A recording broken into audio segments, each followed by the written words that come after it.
an appointment of an Assistant Advocate General in Haryana has stirred a hornet's nest. Vikas Barala, son of former Haryana BJP President and current Rajya Sabha MP Subhash Barala, has been appointed as Assistant Advocate General for the state of Haryana at Delhi. Now, Indian Express in a report has said that despite of Vikas Barala facing some serious criminal charges in a high-profile stalking and attempted abduction case, his appointment to the post was cleared. Surprising, isn't it? Barala, along with his friend Ashish Kumar, was booked on August 5th of year 2017 under sections 254D for stalking and 241 for wrongful restraint, 365 for an attempt to abduct, and IPC sections 511 along with charges related to drunk driving. The complaint was filed by Varnika Kundu, daughter of former Haryana IAS officer V.S. Kundu, who alleged that the duo chased and tried to forcibly enter her vehicle late at night in Chandigarh. The case registered as FIR number 156 at Police Station Sector 26 saw widespread public outrage at that time, leading to national debates around women's safety and political interference in law enforcement. Charges were in fact framed on October 13th of 2017, but the trial remains pending till this day, with the next hearing now listed for August 2nd of 2025 for the recording of defense evidence. Amidst all of that, with the case still waiting for a proper hearing, this appointment of Vikas Barala as Assistant Advocate General in Haryana has certainly raised some serious questions about political interference with regards to the appointment at such crucial positions. Congress spokesperson Ravinder Dhul is joining us on the broadcast. Mr. Dhul, what are your thoughts about it? What are your thoughts about the political interference of appointing such people at such crucial positions? The entire list which has been released 3-4 days ago is full of the nepotism, either relatives or persons who are closely associated with politicians, BJP, RSS, Punjab BJP politicians, or the persons who are associated with the sitting or retired judges of the High Court have been considered for the appointment. No person from general community has been appointed. Entire list is full of them. Around 98 have been selected, out of which Mr. Vikas Barala is one of them. Exactly, it is a very surprising appointment because of the fact that he is not even a practicing advocate before this court. I am in this court since last 22 years. I have never seen him.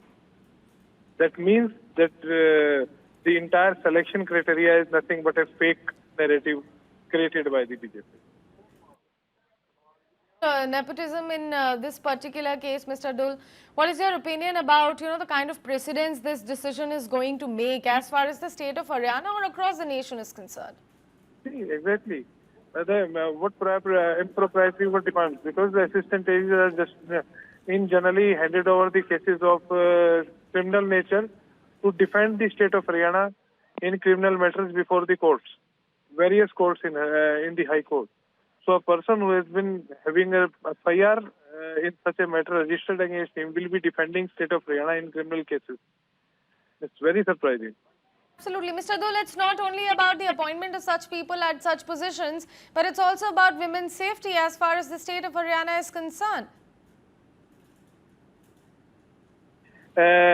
Assisting the prosecution or state in the matter relating to crime against women also.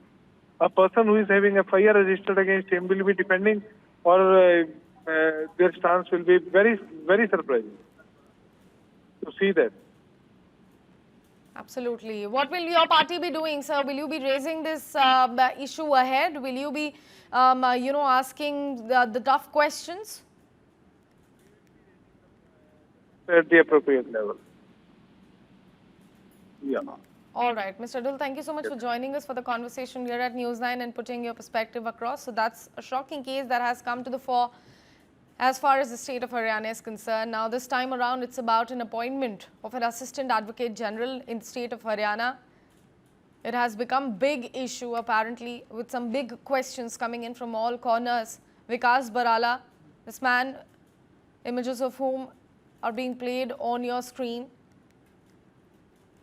He's the son of former Haryana BJP President and current Rajya Sabha MP Subhash Barala. He has been appointed as Assistant Advocate General of the state of Haryana at Delhi. My colleague Mohit Malhotra is also joining us live on the broadcast. Mohit जी, हमें बताइए कि इनका ये जो appointment हुआ है इतनी बड़ी पद्धति पे, इसके ऊपर क्या सवाल उठाए जा रहे हैं और ऐसा फैसला क्यों लिया हुआ, क्योंकि कोर्ट में तो अभी भी हियरिंग बाकी है इनके ऊपर जितने भी केस चल रहे हैं। देखिए, जो विकास बराला है वो भी बेल पर हैं और कोर्ट में जो उनके ऊपर जो क्रिमिनल केस है उसकी हियरिंग चल रही है। इसी वजह से ना सिर्फ ऑपोजिशन ने सवाल उठाए हैं बल्कि जो कुछ लॉयर्स हैं उन्होंने भी सवाल खड़े किए हैं। वो सीधे तौर पे कह रहे हैं कि अपॉइंटमेंट इथिकली गलत है और जो प्रैक्टिस की बात है तो कई और एक्सपीरियंस जो लॉयर्स हैं जो कि इस वक्त दिल्ली में हरियाणा में मौजूद हैं, जो कि हरियाणा सरकार के लिए काम कर सकते थे। और एक बड़ी बात यह है कि विकास बराला को जो पोस्टिंग दी गई है वो दिल्ली की दी गई है। दिल्ली में कोई हरियाणा की कोर्ट तो है नहीं, वहां पर सुप्रीम कोर्ट है जहां पर काफी इंपॉर्टेंट जो मामले हैं उनकी हियरिंग होती है। तो ऐसे में वो जब खुद को पेश करेंगे, रिप्रेजेंट करेंगे वो हरियाणा गवर्नमेंट को, तो कहीं ना कहीं सवाल जरूर उठेगा कि खुद उनके ऊपर ही एक क्रिमिनल केस की जो प्रोसीडिंग्स हैं वो चल रही हैं, वो उस केस में फैसला आना पेंडिंग है, अंतिम दौर में उसमें सुनवाई चल रही है और इस तरह से विकास बराला को एक अपॉइंटमेंट दे दिया गया। दूसरी एक, अगर आप नोटिफिकेशन देखेंगे जो हम लगातार दिखा रहे हैं अपने व्यूअर्स को, उस नोटिफिकेशन में एक बड़ी बात यह है कि विकास बराला का नाम सबसे लास्ट में रखा गया है, सबसे लास्ट में रखा गया और उनका सरनेम है जो बराला, जो कि उनके नाम को लेकर ही पूरा विवाद था। क्योंकि जब 2017 में वर्णिका कुंडू के साथ ये पूरी स्टॉकिंग का इंसिडेंट हुआ था, तब सुभाष बराला स्टेट के जो बीजेपी प्रेसिडेंट थे और इसी वजह से जो नोटिफिकेशन आप देखेंगे तो उसमें विकास के साथ उनका सरनेम यानी बराला नहीं लिखा गया। कोशिश की गई है कवर अप करने की ताकि ज्यादा इशू ना बने, लेकिन अब ये पूरा मामला हाईलाइट हो चुका है और ना सिर्फ कई सीनियर एडवोकेट्स बल्कि ऑपोजिशन पार्टीज भी लगातार सवाल कर रही है। वर्णिका कुंडू से लगातार मैं टच में था, मैंने उनसे कहा कि आप इस पूरे जो इंसिडेंट है उसको कैसे देखते हैं, तो उन्होंने कहा कि बड़ी हैरानी की बात है कि जिस सिस्टम से वो न्याय की, जस्टिस की उम्मीद कर रही है, उसी सिस्टम को बचाने के लिए अब उन्हीं के मामले में जो एक्यूज्ड है, जिसके ऊपर वो आरोप लगा रही हैं, एलिगेशंस लगा रही हैं, वो जाकर खुद ही हरियाणा सरकार का बचाव करेगा कोर्ट्स में। तो ये बड़ी हैरानी की बात उन्होंने जताई। उन्होंने कहा बड़ी हैरानी हुई इस पूरी अपॉइंटमेंट को देखकर और एक्सपीरियंस के हिसाब से भी जो विकास बराला है उनकी इतनी प्रैक्टिस नहीं है कि उनको इतनी इंपॉर्टेंट पोजीशन पर उनको सरकार अपॉइंट कर दे। बिल्कुल। मोहित, हमें बताइए 2017 के इस पूरे केस के बारे में थोड़ी सी और जानकारी अगर आप हमें दे सकें। इसके अलावा अगर आप हमें बता सकें कि क्या कुछ सुनने के लिए विकास बराला या सुभाष बराला से हमें कोई स्टेटमेंट सामने निकल कर आया है क्या, जो हम अपने दर्शकों को बता सकें? देखिए, विकास बराला इस वक्त दिल्ली में है और जो उनके फादर हैं सुभाष बराला, अब वो हरियाणा के जो बीजेपी प्रेसिडेंट तो नहीं रहे हैं वो, लेकिन वो इस वक्त राज्यसभा के एमपी हैं हरियाणा से और वो सेशन चल रहा है उसके अंदर मौजूद हैं वहां पर। और दूसरी बड़ी बात जो आप बता रहे हैं, 2017 में मैंने खुद इस केस को फॉलो किया था, इसको कवर किया था। तो पहले इस पूरे मामले में हल्की धाराएं लगाकर चंडीगढ़ पुलिस ने जो विकास बराला है उसको बेल दे दी थी पुलिस स्टेशन से ही, लेकिन उस पर काफी ज्यादा विवाद हुआ। उसके बाद कुछ नए सेक्शंस ऐड किए गए जिसमें नॉन बेलेबल ऑफेंस भी थे और उसके बाद जो विकास बराला है उसको गिरफ्तार किया गया और उसके बाद ये पूरा मामला कोर्ट में है, कोर्ट से ही उसको बेल मिली और उसके बाद अब इस मामले में प्रोसीडिंग्स चल रही हैं। तो वर्णिका कुंडू, उनका परिवार लगातार इस मामले में आवाज उठाता रहा है, उस वक्त भी उन लोगों ने आवाज उठाई थी और अब भी वो लगातार सवाल खड़े कर रहे हैं और लगातार अपनी उनकी जो जस्टिस की फाइट लगातार पिछले कुछ सालों से चल रही है, उसमें अब ये जो अपॉइंटमेंट की खबर सामने आई है तो उससे वो काफी ज्यादा डिसअपॉइंट हुए हैं। उनका कहना है कि वो इस पूरे मैटर को उठाने का लगातार प्रयास कर रहे हैं और हरियाणा सरकार को एक बार फिर से रिकंसीडर करना चाहिए कि किस तरह के व्यक्ति को उन्होंने इतनी महत्वपूर्ण, इतनी इंपॉर्टेंट पोजीशन पर अपॉइंट कर दिया है।